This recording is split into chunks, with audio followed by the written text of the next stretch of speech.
नमस्कार, मेरा नाम रितेश ठाकुर है और मैं बिहार हूँ के इस प्लेटफॉर्म पर बिहार की बात के साथ एक बार पुनः इस पॉडकास्ट की कड़ी में आपका स्वागत करता हूँ। हर बार मैं आपसे ऐसी शख्सियत की मुलाकात करा रहा हूँ मैं बिहार हूँ के इस प्लेटफॉर्म पर, जिसका नाम हमने दिया है बिहार की बात, जो बिहार से नाता रखते हैं, जो बिहार की बात करते हैं। और आज मुझे बेहद खुशी हो रही है कि मैं एक ऐसे व्यक्तित्व से आपका तारुफ कराने जा रहा हूँ आज, जो बिहार की बात को लेकर राष्ट्रीय अंतर्राष्ट्रीय हर मंच पर मुखर होकर बात करते हैं। बहुत अच्छे कवि हैं, बहुत अच्छे विद्यार्थी रहे हैं। अब इनका जो जीवन चल रहा है, अभी दिल्ली मेट्रो से इनका संबंध है, बहुत अच्छा क्रिकेट खेले हैं, लेकिन फिर बहुत अच्छे कवि हैं। और आज हम कविता की बात करेंगे। आज हम अभिजीत पाठक से बात करेंगे। अभिजीत जी, धन्यवाद। क्रिकेट खेल रहे थे आप और फिर साइंस की आप छात्र थे, फिर दिल्ली मेट्रो और फिर कविता। जी कैसा ये सफर है? हाँ, सफर थोड़ा अनुभव अलग तरीके का है। यदि शुरू करूं तो क्रिकेट मेरे जीवन का पहला इश्क हाँ कह सकते क्या हैं। बात। क्योंकि जब समय 4 बजता था और स्कूल से घर आते थे तो ऐसा लगता था कि बस क्रिकेट ही खेलते हैं। फिर उस इश्क ने बहुत कुछ सिखाया और पढ़ाई लिखाई के साथ जो है क्रिकेट जो है वो चलता रहा। और मैं जवाहर नवोदय विद्यालय का छात्र भी रहा हूँ, तो वहाँ पर एक ओपन नेशनल ये होता था, क्रिकेट की प्रतियोगिता होती थी जिसमें school game federation of India की तरफ से ओपन नेशनल लोग खेलते थे। तो मुझे वहाँ पर खेलने का मौका मिला, ओपन नेशनल भी मैंने खेला। तो क्रिकेट जो है इश्क भी था और क्रिकेट ने मुझे ये सिखाया कि ज़िंदगी में यदि आप किसी चीज़ में सही तरीके से मेहनत कर रहे हैं तो कहीं ना कहीं वो आपको ले जाता है ऊपर की ओर। वरना हम लोगों का उस तरह का बैकग्राउंड नहीं था, ना कोई स्पोर्ट्स में थे पहले से ये रहा। लेकिन जब आप एक मध्यम वर्गीय परिवार से आते हैं तो उसका मुख्य लक्ष्य कभी भी खेल नहीं हो सकता। तो फिर पढ़ाई लिखाई की बात होती थी, फिर पढ़ाई लिखाई किया तो इंजीनियरिंग करने गया। लेकिन जो कविता है वो भी यूँ कहें कि कविता कहीं ना कहीं जो है हिंदी साहित्य जो है वो मेरे परिवार में भी है। मेरे माता पिता दोनों ही शिक्षक हैं और हिंदी और संस्कृत से ही है, तो एक वो तो रहता ही है, घर का परिवेश जैसा रहता है। तो कविताओं की यात्रा वहीं से शुरू हुई। और एक हमारे एक गुरुदेव थे जो जहाँ मैं गांव से बिलोंग करता हूँ, गाँव है बिहार में।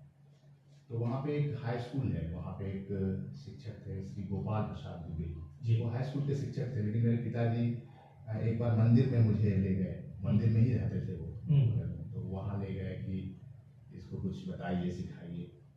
तो उन्होंने जो है वो कविता का जो बीज है ना, मैं मानता हूँ कि उन्होंने ही मुझ में डाला। फिर मैं नवोदय आ गया, नवोदय विद्यालय में 6ठी क्लास से जो है कविता लिखने लगा। 8वीं क्लास में एक बार एक नेशनल स्तर पे कुछ आयोजित हुआ था एक कार्यक्रम, उसमें मुझे पुरस्कार मिला। तो ये जो प्रोत्साहन है ना कविताओं के प्रति, ये शुरू से ही चलता आया। फिर बाद में यूपीएससी की तैयारी, जो कि हर बिहारी का एक सपना होता है, तो उसमें भी गया। तो उसमें इंजीनियरिंग की पढ़ाई करने के बावजूद जो है मेरा हिंदी साहित्य ही विषय। तो एक तरह से इससे जुड़ा रहा। हाँ, दूसरा इश्क कविता। हाँ, दूसरा इश्क कविता ही। कई इश्क होते हैं। इश्क वो है जो जिस चीज़ से आपको बेहद लगाव होता है, और क्रिकेट बहुत सारे युवाओं का, खासकर जो 90 के दशक के युवा है, जो हम लोगों ने जो दौर देखा क्रिकेट में, उन सबको इश्क है उस खेल से। और फिर जो कविता की बात अभी अभिजीत जी कह रहे हैं, ये कक्षा 8 का एक विद्यार्थी नेशनल लेवल पे कोई कविता पाठ करता है, पुरस्कृत होता है। 13 साल का रहे होंगे आप, 13 साल के। और वो जो एक यात्रा शुरू हुई वो आपको मन पतंग तक ले गए। बिल्कुल, वो यात्रा मन पतंग तक ले गई। क्रिकेट के बारे में एक और चीज़ मैं बताना चाहता हूँ कि मैं जब पहली बार जब ओपन नेशनल खेलने गया था तो पंजाब की टीम से मुकाबला था। और उसमें अंडर 16 सीके नायडू अंडर 19 मैंने खेला है। तो सीके नायडू अंडर 19 में मेरा ये समझिए एक तरह से सौभाग्य था, एक मध्यम वर्गीय परिवार में एक छोटे जगह से जाके कि युवराज सिंह को मैंने बॉलिंग की, तो मुझे बहुत अच्छा अनुभव। तो वो एक बेहतरीन अनुभव था। और मन पतंग क्या है कि उसके बाद मैं यूपीएससी के दौर में चला गया, तैयारियां करने लगा, फिर जॉब भी दिल्ली मेट्रो में चला गया। इसी बीच जो है कविता जो है मेरे मन में जो है उपजता रहा कि नहीं कविता लिखनी है। कविता में लिखता था, उसका वाचन भी करता था, चाहे स्कूल हो कॉलेज हो, हर जगह मंचों पे जाता था। तो मेरे दोस्तों ने काफ़ी प्रोत्साहित किया कि किताब लिखो। मेरे बाबूजी भी मुझे बहुत इसमें जो है कहते थे, प्रेरणा देते थे कि नहीं आप कभी किताब लिखो। मनपसंद जो आपकी किताब है वो पाठकों के लिए कहाँ अवेलेबल है? देखिए ये तो लगभग 20 ऑनलाइन प्लेटफॉर्म पे अवेलेबल है। उनका सारा का नाम तो मैं भी नहीं बता पाऊंगा अभी, लेकिन जैसे अमेजन पे है, फ्लिपकार्ट पे है, ईबे पे है, बाकी जितने भी जगह हैं ऑनलाइन जगह पे हैं। फिर जो नोशन प्रेस जहाँ से किताब आई है वहाँ पे अवेलेबल है। इस तरह से मतलब ऑनलाइन जितने भी सारे साइट पे आप जा सकते हैं अवेलेबल है। तो ये किताब आप देख सकते हैं, खरीद सकते हैं, ऑनलाइन भी उपलब्ध है। जैसा कि उन्होंने बताया तकरीबन 20 प्लेटफॉर्म पे होंगी, लेकिन जो मुख्य प्लेटफॉर्म जिससे आप और हम सभी परिचित हैं, अमेजोन और फ्लिपकार्ट, वहाँ आप जाइए। मनपसंद नोशन प्रेस जी नोशन प्रेस ये प्रकाशन है और अच्छी किताब है। 199 की वैल्यूएशन आपको दिखेगी, समहाउ आप डिस्काउंट भी पा सकते हैं। आप जरूर खरीदिए, क्योंकि बिहार का एक युवा अपनी कविता के जरिए आपसे वो बातें कहना चाह रहा है जो बिहार के बारे में है, जो यहाँ के बारे में है, जो आपके और हमारे जीवन से जुड़ी हुई बातें हैं वो कहना चाह रहा है। अभी हाल में और इससे पहले भी मैंने आपसे जब से संपर्क में हूँ, आपने 2 कविता पाठ किए हैं लार्ज स्केल पे। अभी हाल में आपने सोनपुर मेले में आपकी प्रस्तुति रही जी, कैसा अनुभव था? जी मैं क्या ही बोलूँ, मैं दिल से बिहारी अंदर से जिसको ये लाइन कविता में सुनेंगे। ये हो जाए सर, एक हो जाए सर। कि जो मेहनत से जीना जाने संघर्षों से यारी है, जिसके इरादे और हौसले चट्टानों पे भारी है, जिसके लिए हर युद्ध अलग है और अलग तैयारी है, जिसकी हिम्मत की गाथाएं युगों युगों से जारी है, कोई नहीं हम जैसा दूजा जैसा एक बिहारी है। क्या बात। और ये मैं गर्व से नहीं कहता, ये मैं इसलिए कहता हूँ कि देखिए हम लोग बाहर काम करने वाले लोग हैं जी। जब भी बाहर आप निकलिए, बिहार से जब भी आप बाहर निकलते हैं, तो पता नहीं क्यों, अब ये पता नहीं क्यों का जवाब आप हम या हर बिहारी का ये दायित्व है कि वो इसको ढूंढे कि पता नहीं क्यों हमें दूसरी दृष्टि से देखा जाता है। जाहिर हम सबने ये फेस किया जी। तो जब मुझे भी उस दृष्टि से मतलब देखा जाता था, तो मुझे बहुत अंदर से लगता था कि ये ऐसा क्यों है। शायद उसका जवाब आप नहीं ढूंढ पाएंगे, क्योंकि आप इंजीनियरिंग कॉलेज में चले जाइए, मेडिकल कॉलेज में चले जाइए, हर जगह चले जाइए, हर निर्माण में चले जाइए, ऊपर से लेकर नीचे तक। मेरी एक कविता है कि कलम से लेकर फावड़े तक चुनौतियों से नहीं डरते हैं। आप कलम उठा लीजिए राजेंद्र प्रसाद हो जाते हैं, फावड़ा उठा लीजिए आप दशरथ मांझी हो जाते हैं। फिर भी जब आदि से अंत तक, शुरू से अंत तक हम हैं, फिर भी पता नहीं क्यों एक व्यवस्था है जो यह दिखाने का प्रयास करती है कि मतलब बिहारियों में कुछ पिछड़ापन है। ये पिछड़ापन है, हर जगह है, लेकिन इसके लिए सिर्फ बिहार जो है वो मतलब आप उसको ये नहीं कह सकते कि बस बिहार पिछड़ा हुआ है। बहुत लोग पिछड़े हुए हैं और हर जगह जो है चीजें कम हो बेस हर चीज मिलती है। तो उसके बाद से जो है ना, मुझसे जब कोई पूछता था कि आप बिहार से हैं क्या, तो मैं उसका जवाब ये नहीं देता कि मैं बिहार से हूँ, मैं कहता था मैं बिहारी हूँ।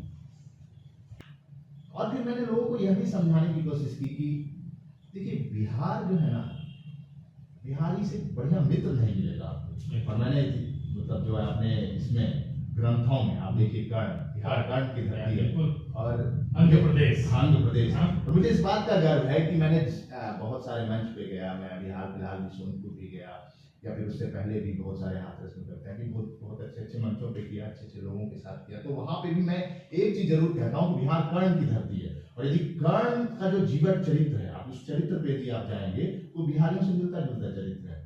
सूर्य पुत्र थे कर्ण, और सूर्य की पूजा सबसे ज्यादा बिहार में होती है। कर्ण का मतलब है दोस्ती। आप देखिए, आप यदि एक बिहारी दोस्त आपका है, सच बात, तो आप जो है वो मृत्यु तक आपका साथ दे। इसलिए भी मैंने कहा कि कभी मिलो हमसे तुम भी, नफरत का चश्मा उतार, कर्ण है हम। दोस्त बनते हैं तो दोस्ती में प्राण डाल देते हैं, लक्ष्य के लिए हौसलों में तूफान डाल देते हैं। बिहारी होना आसान नहीं है, जिस काम का बीड़ा उठा ले उसमें स्वाभिमान डाल देते हैं। जैसा कि आपने कहा थोड़ी देर पहले कि जो हर बिहारी युवा का सपना होता है यूपीएस, ऐसा है कि सपने कई लोग लेके चलते हैं, लेकिन सबसे ज्यादा हमारे सपने ही तो पूरे हुए हैं।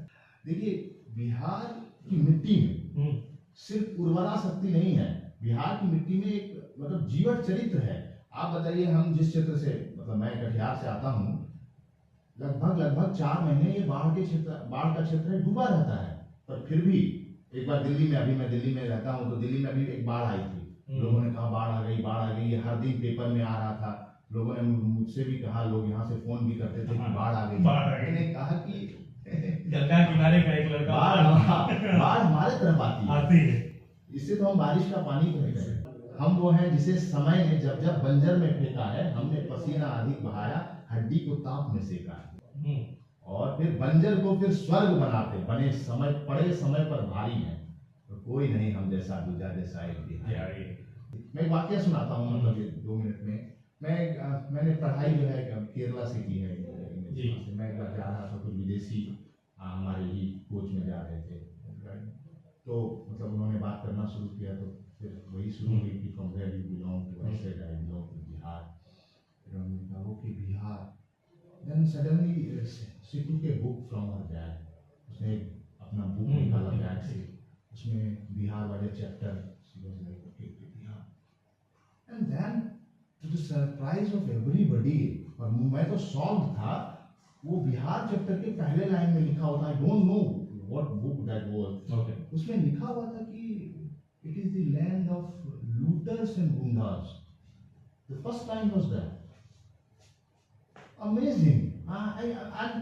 मुझे सबसे पहले मुझे लगा कहीं ये भी मुझे वही नहीं समझे। What sort of propaganda.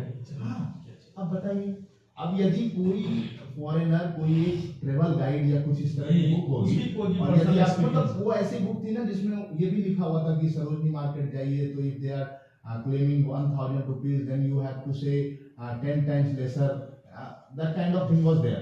And in that book आपने ये लिखा हुआ है कि Bihar is the land of this, and don't go there, and even if you try to go, make sure that you have a local with you. That was the writing. So हम सबको इसी ये जो मतलब परसेप्शन बना हुआ है बिहार को, इसको बदलने की जरूरत है, क्योंकि हम लोग ऐसे नहीं हैं। हम लोग ऐसे नहीं हैं। मतलब मेरी एक कविता है, उसी कविता की अगली कुछ पंक्तियां हैं कि वो जो कभी मिलो हमसे तुम भी नफरत का अकस्मात, तो हमें परखना है कभी तो घर आइए हमारे, हमें परखना है कभी तो घर आइए हमारे, विनम्र इतना है अतिथि में जीवित भगवान डाल देते हैं। बिहारी होना आसान नहीं है, जिस काम का बीड़ा उठा ले उसमें स्वाभिमान डाल देते हैं, और ये ऐसा हम करते हैं। मैंने कभी भी इस तरह का आतिथ्य भाव कहीं दूसरे जगह, मतलब पैरेलल ही देखा होगा, इससे ज्यादा नहीं हो सकता। लेकिन फिर भी जो है आप बाहर जाएंगे तो उस तरह की बात होती है। इसलिए मैं थोड़ा ज्यादा जो है बिहार की बात करता हूँ कि ये मेरे दिल से जुड़ा हुआ मामला है, ये मेरे घर का मामला है, और मैं चाहता हूँ कि मेरे घर को, जिस तरह का मेरा घर है, कम से कम उस तरह से लोग बाहर वाले समझें। परसेप्शन की बात है, परसेप्शन की बात है। ये इनका जो अनुभव है, और तकरीबन मोर और लेस उस एज के, मेरा अपना ही खुद का अनुभव है कि 2014-12 की बात है, जब मैं लौट के आ रहा था अपनी नौकरी ज्वाइन करने के लिए, अपनी यूनिवर्सिटी को खत्म कर, तो यहाँ मैंने अपने कुछ दोस्तों को बुलाया, इनवाइट किया कि आ जाओ कुछ दिन इधर घुमाते हैं, और समहाउ उस दौर में गैंग्स ऑफ वासेपुर मूवी थी। First part, second movie is good, लेकिन लोगों ने परसेप्शन बनाया मूवी को देख के कि बिहार ऐसा ही है, वहां जाएंगे आज उठा लिए जाएंगे। बिल्कुल। ये परसेप्शन लेके जी रहे हैं लोग, लेकिन ऐसा नहीं है। और बिहार समय समय पर, हाँ ये बात मानने में कोई गुरेज नहीं है कि इंडस्ट्री के दौर में उतनी ग्रोथ नहीं देखने को मिली है, लेकिन स्टिल हमारा कल्चर इतना गंदा नहीं है जैसा आप सोच के। बिल्कुल सही बात है। तो अलग अलग तरह की बोली है, भाषाएं हैं, आप देखिए कितने समृद्ध लोग हैं। अब मतलब आप किसी भी जिले को उठा लीजिए, उसमें से एक राष्ट्रीय स्तर का नहीं छोड़िए, अंतर्राष्ट्रीय स्तर के लेखक, साहित्यकार, कवि, प्रणेता, नेता, कुंवर सिंह ने 80 साल में तलवार उठा ली। मतलब उन्होंने, मैं नाम भूल रहा हूँ, पर उन्होंने कहा कि मतलब यदि कुंवर सिंह जो है यदि 20 साल मतलब युवा होते तो पता नहीं भारत जो है 1857 में आजाद हो गया होगा। तो दैट काइंड ऑफ ब्लड भी आर हमें, हमारे रक्त में जो है वो क्रांति। अब जयप्रकाश नारायण इस जनरेशन में देखिए, ऐसा नहीं है कि हम सिर्फ पुराने चंद्रगुप्त मौर्य और चाणक्य की बात करते हैं। आज के दौर में भी चाहे संविधान सभा के पूरे अध्यक्ष राजेंद्र प्रसाद की बात हो, या फिर कई लोग जो कि बिहार के प्रणेता रहे, कुंवर सिंह ले लें, या फिर अभी हाल फिलहाल के दौरान में जयप्रकाश नारायण की जो क्रांति हुई, वो उस तरह के लोग हैं। और बहुत सारे लोग जो कि आपको हर पद पे, दशरथ मांझी, मतलब अच्छा, एक आपने मुहावरा सुना होगा, अकेला चना भार नहीं फोड़ता। हमारे बिहार ने ये बताया कि कर दिया। अकेला चना पर्वत तोड़ सकता है, भार तो छोड़ दो। सही बात। अकेला बंदा फावड़ा उठाता है और पर्वत तोड़कर जो है सामने जो है एक रास्ता बना रास्ता देता है। तो वो है, वो जीवट चरित्र है बिहार, इसलिए मैं बिहार की बात करता हूँ। और मेरे बिहार की बात में कभी भी दूसरे प्रदेश के प्रति जो है ये भाव नहीं नहीं है। है कि आप उसके अगेंस्ट में कोई भाव नहीं, क्योंकि हम भारतीय भारतीय हैं। हम भारतीय हैं। और महात्मा गांधी ने कहा था कि मैं गुजराती पहले हूँ लेकिन भारतीय बाद में हूँ, और ये दोनों एक दूसरे के विरोधी नहीं है। तो मैं बिहारी हूँ और भारतीय भी हूँ, और ये दोनों एक दूसरे के विरोधी बिल्कुल नहीं, बिल्कुल भी नहीं है। एक बहुत खूबसूरत सा फूल है इस पूरे गुलदस्ते का, जो जिसका नाम भारत है। बिहार उसमें अपना मादा रखता है, और उम्मीद है कि जो ये जो परसेप्शन के साथ लोग मानते हैं कि बिहार जो है सबसे पिछड़ा हुआ है, या उन वहाँ रहने वाले जो लोग हैं वो लूटर्स हैं, वो गुंडाज हैं, जैसा कि उस किताब में मेंशन है। आई एम श्योर कि ये पर्सनल एक्सपीरियंस किसी किसी का कहीं पे भी हो सकता है, and things are getting worse every now and then, किसी भी पार्टी में हो सकता है। लेकिन ओवरऑल हम जो हैं उनकी बात जो अभिजीत करते हैं अपनी कविताओं के जरिए, वो बड़ा खूबसूरती से करते हैं। और लिट्टी चोखा की बात अभी आपने की थी किसी कवि सम्मेलन में, की थी और वो जानना जरूरी है, क्योंकि हाँ, लिट्टी चोखा बहुत फेमस हो गया है बिहार का। ये व्यंजन जो है कमाल कर दिया है, कई सारे सेलिब्रिटीज आके आजकल खाते हैं, पटना में उतरते हैं, उसकी बात हो जाएगी। लिट्टी चोखा फेमस हो गया है, पर आप बिहार में जब देखेंगे तो फास्ट फूड के रूप में जो हमारा अपना फास्ट फूड है वो वैरायटीज में है। जैसे आप कटिहार में आइए और मूढ़ी और घुगनी नहीं खाए हैं तो फिर आप क्या खाए? उस मूढ़ी घुगनी को भी विश्व पटल पे लाने की आवश्यकता है। आप देखिए मूढ़ी घुगनी का जो है इस तरह, और वो जो प्याज की जो कचरी और उस तरह से जो बनाया जाता है इतना बेहतरीन ढंग से, वो कितना बेहतरीन है। और लिट्टी चोखा तो एक इस तरह का ब्रांड हो चुका है, ब्रांड हो चुका है। जैसे बिहार को आप जानते हैं तो छठ के नाम से, बिहार को आप जानते हैं तो लिट्टी चोखा के नाम से बिहार को आप जानते हैं। लेकिन और कई सारी चीजें हैं, बिल्कुल सही कह रहे हैं। जो युवा अभी आप देखते हैं, आप तो आप और हम अब चूंकि अबव 40s में हम लोग कहिए तो दूसरी पारी अपन पहुंच रहे हैं हम लोग सब। लेकिन जो अभी एकदम नव युवा है, जिनके सपने अभी जवान हैं, जो अभी सपने देख रहे हैं, और जो एआई का दौर है, कविता लिखेगा कौन? देखिए, ये जो लड़ाई है ना, ये मशीन और मानव के बीच की लड़ाई हो गई है। अब धीरे धीरे जो है एआई, ठीक है, एआई से आप कविता लिख सकते हैं, लेकिन क्या है कि चलिए मैं इसको दूसरे तरह से आपको बताने की कोशिश करता हूँ कि जो खाना है ना, और जो माँ के हाथ का खाना है, इन दोनों में अंतर सिर्फ इतना ही है कि भावना जो है एक में प्रबल रहती है। तो माँ की भावना हमेशा ये रहती है कि मेरा बेटा खाना खाए, बच्चा खाना खाए। तो कहीं ना कहीं जो कविता जो है वो एआई भी लिख सकता है शायद, आप उसको सब देखते हैं तो। लेकिन क्या है कि वो जो भावनात्मक स्तर पे उतर के जिस तरह से कवि लिखेगा कविता, उस भावनात्मक स्तर तक शायद एआई जो है नहीं पहुंच पाएगा। ये इमोशंस मशीन कैसे कैटर कर पाएगा? हाँ, एक इमोशनल लेवल पे पीछे रह जाएगा। और ठीक है, देखिए कविताओं को हम लोग जब स्केल पे देखते हैं तो वो ऐसा देखते हैं कि शब्द मिल गए, शब्द का जो है वो क्या बोलते हैं, ये सब मिल गया, वहां तक तो एआई चला जाएगा। लेकिन जो एक भावना जो उसके अंदर में, जो आत्मा जिसको क्या है कि पूरे शरीर को आप नोच डालेंगे और व्यक्ति खत्म हो जाएगा और फिर भी आत्मा नहीं मिलेगी, और पूरा शरीर है तो आत्मा के कारण ही जो है वो शरीर जो है सजीव है। तो वही वो जो आत्मा है कविता की, वो कहीं ना कहीं मुझे लगता है कि वो भावनात्मक स्तर पे जाके ही मिलेगी।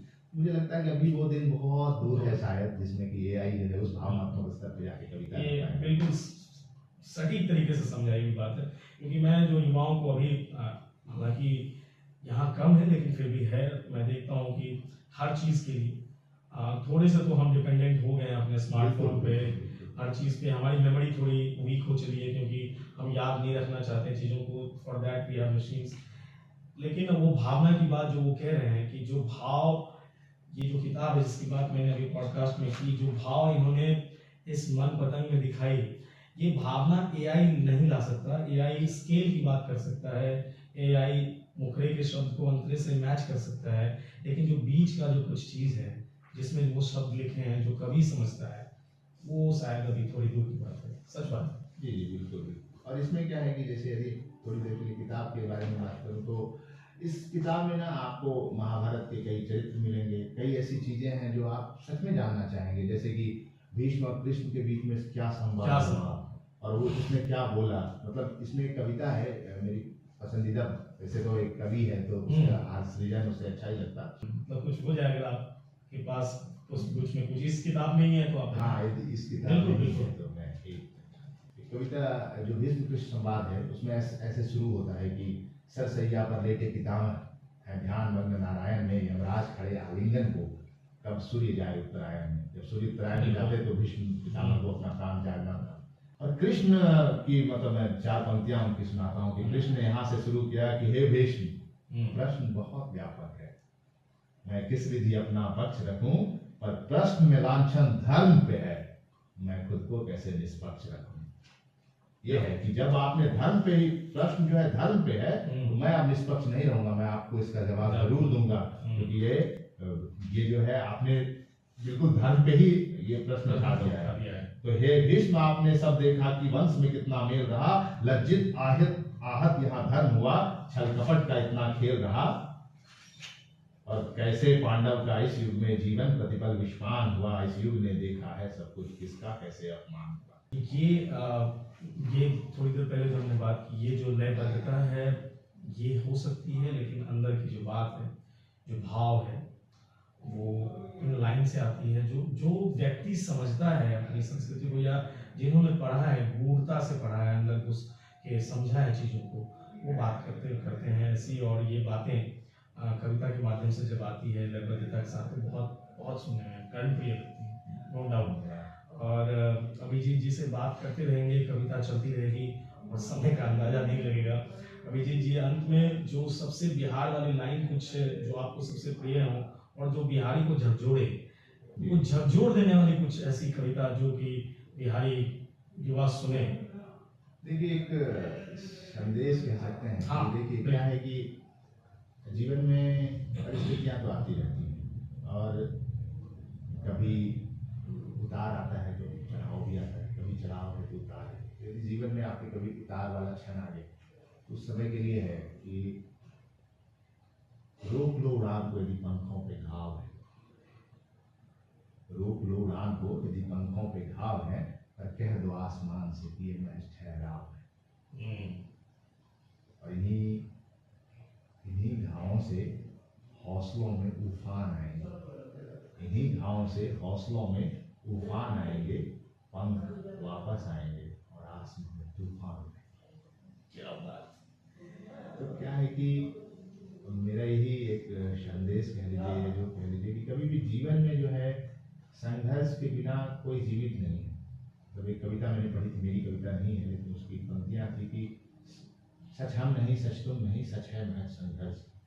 और सच बात भी यही है कि मछलियां तब तक जीवित हैं जब तक धारा के विपरीत दिशा में बह रही हैं। तो मतलब जीवन में उसका पूरा जीवन ही जो है उस कष्ट में। उसी तरह से मानव जीवन में भी जब तक कष्ट रहेगा तब तक रहेगा, लेकिन उसको जो लड़ने की जो क्षमता है, जीने की जो इच्छा है, उस इच्छा को कभी भी मृत नहीं होने देना है। और जो सफल होने की जो इच्छा है उसको कभी मृत नहीं होना देना है। क्योंकि बिहार की धरती जो है ना, असंख्य कीर्ति रश्मियों के अश्व पे सवार हूँ, दिनकर का शौर्य रक्त में रेणु का सौंधा प्यार हूँ, अद्भुत अटल चरित्र हूँ, मैं कर्ण जैसा मित्र हूँ, मैं निष्ठा की मिसाल हूँ, रणशक्ति बेमिसाल हूँ, अतीत गर्व की कथा वर्तमान श्रम का सार हूँ, भविष्य को सवारता मैं आज का भविष्य को सवारता वर्तमान में श्रम का सार। बिल्कुल, thank you so much Abhijit ji, आप आए हमारे शो में और इतनी अच्छी बातें करते हैं अभिजीत, और इतनी ही सादगी से करते हैं, काबिल तारीफ है। Thank you lot. बहुत बहुत धन्यवाद। और मैं बिहार के सारे दर्शकों को एक बार मैं कहना चाहूँगा कि ये जो बिहार की जो यात्रा है ना, स्वाभिमान की यात्रा है, इस स्वाभिमान की यात्रा में अपने आप को बिहारी स्वाभिमान से जोड़िए और बहुत ही अच्छा अनुभव है बिहार के स्वाभिमान को अपने सीने में दबाकर स्वाभिमान के साथ अपने आप को बिहारी करना एक बहुत ही अच्छा अनुभव है। आपको बहुत बहुत धन्यवाद। फिर मिलेंगे एक और ही ऐसी शख्सियत के साथ, बिहार की बात में बिहारों के साथ। Thank you.